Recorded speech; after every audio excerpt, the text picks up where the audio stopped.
और इसकी सही से इन्वेस्टिगेशन हो कि इसको इतना हौसला कैसे आ गया ये झूठी फेक वीडियोस डालने का। कौन इसके पीछे है? ये आतंकवाद की घटना है। इसमें आतंकवादी धारा में आतंकवादी है और वो एक छोटा सा प्यादा है। आतंकवादी के फुट सोल्जर होते ना। मोनू मानेसर भाग रहा है क्या?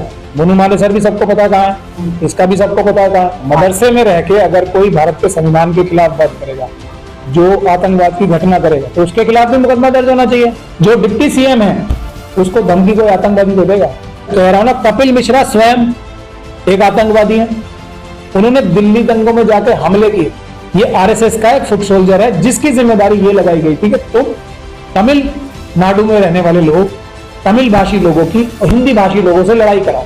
ये सारी प्लानिंग, सारा इसकी जो बैकग्राउंड है वो आरएसएस के हेडक्वार्टर नागपुर में बन गया। पर एक तरफ मनीष कश्यप पे कैसा एफआईआर है, दूसरी तरफ वो मनीष कश्यप लाइव आके धमकी देते हैं कि तेजस्वी यादव को 2025 में मुख्यमंत्री नहीं बनने देंगे जो सपना है। आप क्या सोचते हैं सर, ये क्यों चल रहा है?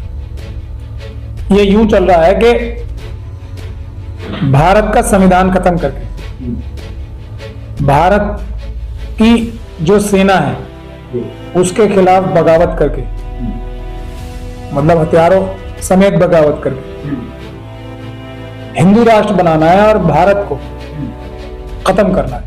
इसके पीछे एक बहुत बड़ी अंतर्राष्ट्रीय साजिश है और उसमें आतंकवादी संगठन कई काम कर रहे हैं। लेकिन ये सारे आतंकवादी संगठन जो हैं ये नागपुर और आरएसएस द्वारा संचालित है। ये सारी प्लानिंग, सारा इसकी जो बैकग्राउंड है वो आरएसएस के हेडक्वार्टर नागपुर में बन गया और वहीं से संचालित है। ये बड़ी कॉन्स्पिरेसी हिंदू राष्ट्र बनाना। क्या सबूत है? मैं सबूत बता रहा हूं। देखिए, मैं एक वकील हूं, मैं तथ्यों के आधार पर बात करता हूं। सबूत जो नजर आने वाले होते हैं, अगर कोई एफआईआर होती है तो उसमें यह बताया जाता है कि प्रथम दृष्टया ये सबूत है। तो मैं आपको प्रथम दृष्टया सबूत बताता हूं। जो आरएसएस है उसने जिन्ना के साथ मिलकर और जो इंटरनेशनल ताकतें थी जो भारत को एक बड़ा मजबूत देश नहीं रहना चाहती, देखना चाहती थी, देश का विभाजन कराया। आज आरएसएस और आईएसआई के ताल्लुकात हेमंत करकरे साहब थे ना, जिन्होंने साध्वी प्रज्ञान सिंह ठाकुर के खिलाफ ये सारी चार्जशीट बनाई थी जिसमें लेफ्टिनेंट कर्नल पुरोहित वगैरह थे। उसमें यही साजिश थी। वो एक अभिनव भारत नाम का एक संगठन था। उसका भी जो लॉजिक या रीजन या उनका मोटिव था वो यही था कि भारत की सेना को हरा के एक हिंदू राष्ट्र, जिसका नाम उन्होंने रखा था, क्या नाम रखा था, ये आर्यव्रत नाम का देश बनाया जाए, भारत को खत्म करके, भारत का संविधान खत्म करके, भारत की सेना को हरा के। ये उनका, जिसमें रेफरेंस इन्होंने करकरे साहब ने अरेस्ट किया था। वही बात ये क्या कहते हैं, अब हिंदू राष्ट्र बनाने के लिए बड़े बड़े लोग जो एक मीडिया के हेड है सुरेश चौहान के, वो कस्में खा रहे हैं ना मीटिंग्स ऑर्गेनाइज करके कि हम हिंदू राष्ट्र बनाएंगे, उसके लिए जाने देंगे भी और लेंगे भी। ये क्या है? ये आतंकवाद की घटना है। हमने इसके खिलाफ एफआईआर करा रखी है हमारे 2 क्लाइंट्स ने आतंकवाद की घटना की। आगे मैं आपको एग्जाम वो दे रहा हूँ कि मैं, आपने सबूत पूछा ना, सबूत बताऊँ। मोनू मानेसर है, ये एक जगह मोनू मानेसर जैसी घटना हो रही है, सुरेश चौहान के की जैसी घटना एक जगह हो रही है। संविधान जलाया इसी नई दिल्ली में, डीसीपी साहब जहां बैठते हैं हमारे, पार्लियामेंट स्ट्रीट थाने के बाहर संविधान जलाया, तो पुलिस के सामने जलाया। तो उसके खिलाफ क्या आतंकवाद की घटना का कोई मुकदमा दर्ज किया? पुलिस ने नहीं किया, हम लोगों ने करा। तो ये पुलिस मिली हुई है। पुलिस कैसे मिलेगी जब पुलिस किसके अंदर है? अमित शाह साहब के अंदर। उससे पहले दूसरे होम मिनिस्टर थे, राजनाथ सिंह जी। पुलिस क्या इतनी निकम्मी हो सकती है, भारतीय पुलिस, कि भारत का संविधान जलाया जा रहा है और वो उसके ऊपर स्वयं न ले और कोई एक्शन ले? भारत का संविधान खत्म करके मनुस्मृति लागू करने की जो धर्म संसदें करी जा रही हैं, अलग दूसरा संविधान बताया जा रहा है, राजधानी काशी बताई जा रही है। ये क्या अमित शाह, एनआईए, सीबीआई और इन सब एजेंसीज के होने के बावजूद मिलिट्री इंटेलिजेंस हो सकती है? कभी भी हो सकती है, जब तक कि उन लोगों ने बोल नहीं रखा हो उनको कि तुम करो, हम तुम्हारा कुछ नहीं होने देंगे, ये सब हम कंट्रोल करेंगे। क्या हो सकता है ये? उसके आगे चलते हैं। ये मोनू मानेसर जैसी घटनाएं पूरे देश में हो रही हैं, मॉब लिंचिंग की घटनाएं एक ही तरीके से हो रही हैं, और उसके समर्थन में पंचायत करके ये बोलते हैं कि हम डायरेक्ट बोलते हैं ना, हम राजस्थान पुलिस आएगी तो सही लेकिन पैरों पे वापस नहीं जाएगी। मतलब देश की एक पुलिस के खिलाफ ये बोला जा रहा है कि हम उनको मार देंगे, पुलिस के खिलाफ राजस्थान पुलिस का शब्द इस्तेमाल। ये सब क्या है? और उसके बाद भी उसके खिलाफ कोई कार्रवाई नहीं हो रही। ये सब क्या है? और उसके बाद कुछ जो जर्नलिस्ट है क्रिमिनल, उनको इन सब लोगों इन चीजों को डिफेंड किया जाता है। तो ये सब क्या एग्जाम्पल है? बगैर पुलिस और भ्रष्ट अधिकारियों के, पुलिस के सरकारी भ्रष्ट अधिकारियों के, जो कि मनुवादी मानसिकता की सरकार के इशारे पे काम कर रहे हैं, ये सब घटनाएं हो सकती हैं? नहीं हो सकती। ये सबूत है जो हम बता रहे हैं कि ये सब आरएसएस द्वारा संचालित है। सर लेकिन ये कह रहे मनीष कश्यप कह रहे कि स्वतंत्र पत्रकार के पीछे पड़ गई है सरकार, यहाँ सरकार कर गई है उससे, और उसके वजह से वो फायर किया जा रहा है या फिर गिरफ्तारी की बात है? नहीं, मैं तो इससे उल्टी बात कह रहा हूँ। बिहार सरकार ने मेरी जानकारी के हिसाब से आतंकवाद की घटना का केस दर्ज नहीं किया और ये बहुत बड़ी गलती कर रहा है। 120 भी कॉन्स्पिरेसी का केस नहीं दर्ज किया, ये बहुत बड़ी गलती कर रहा है। आरएसएस को इसमें अरेस्ट करना चाहिए। आरएसएस कोई नॉर्थ ईस्ट के लोगों को लड़ा रही है, कश्मीर के लोगों को लड़ा रही है बाकी देश के लोगों से। एक फिल्म बनाई ना, किसने बनाई? आरएसएस के लोगों ने बनाई। प्रधानमंत्री तक ने उसकी तारीफ की क्यों? नफरत फैलाने के लिए। कश्मीर की जनता जो एक तरफ तो पाकिस्तान के आतंकवादियों को झेल रही है, मोदी जी और अमित शाह जी जाके थोड़ी झेल रहे हैं, कश्मीर की जनता ही झेल रही है ना, वो ही मुकाबला कर रही है सेना के साथ खड़े होके।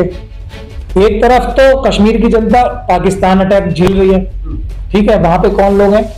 मुस्लिम कम्युनिटी के लोग हैं ना, तो उनके खिलाफ बोल रहे हैं। जो मुस्लिम कम्युनिटी के लोग पाकिस्तान के सामने दीवार बन के खड़े हैं, उनके खिलाफ बोल रहे हैं। क्यों? क्योंकि अंडरस्टैंडिंग आरएसएस की किससे? आईएसआई से।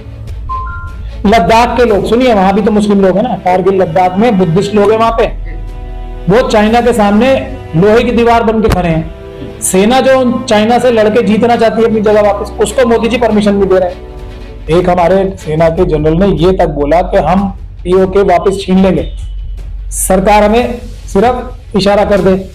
वो इशारा करने में मोदी जी को इतनी परेशानी क्यों है? सेना तैयार है ना। तो कौन लोग खड़े हैं वहां पे? हमारे बुद्धिस्ट कम्युनिटी के लोग खड़े हैं बहादुरी से चीन की सेना के सामने खड़े हैं ना। सुनिए, आप आगे सुनिए, अभी ये यही थोड़ी खत्म हो रही है। उनके खिलाफ बोला जा रहा है। नॉर्थ ईस्ट के लोग जो क्रिश्चियन कम्युनिटी से आते हैं, उनके खिलाफ बोला जा रहा है। यही आरएसएस के लोग बोल रहे हैं, नहीं बोल रहे हैं। अब साउथ अभी यहां खत्म नहीं हो रही ना बात। साउथ के और नॉर्थ के बीच में लड़ाई कराने की लंबी साजिश करें, क्योंकि आरएसएस का काम ही क्या है? भारत को तोड़ना। तो कोई मुसलमानों के खिलाफ नहीं है, ये हर एक जगह झगड़ा कराएंगे।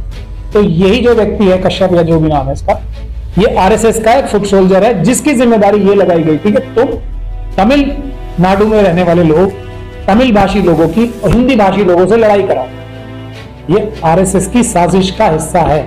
ये उसी साजिश का हिस्सा है जिससे एक लड़ाई नहीं, मुसलमानों के खिलाफ, सिखों के खिलाफ। सिखों के लिए क्या कर रखा है कि उनको बता रखा है कि ये खालिस्तान की मांग कर रहे हैं। अरे खालिस्तान के साथ कौन सा सिख है वहां पर? कोई नहीं।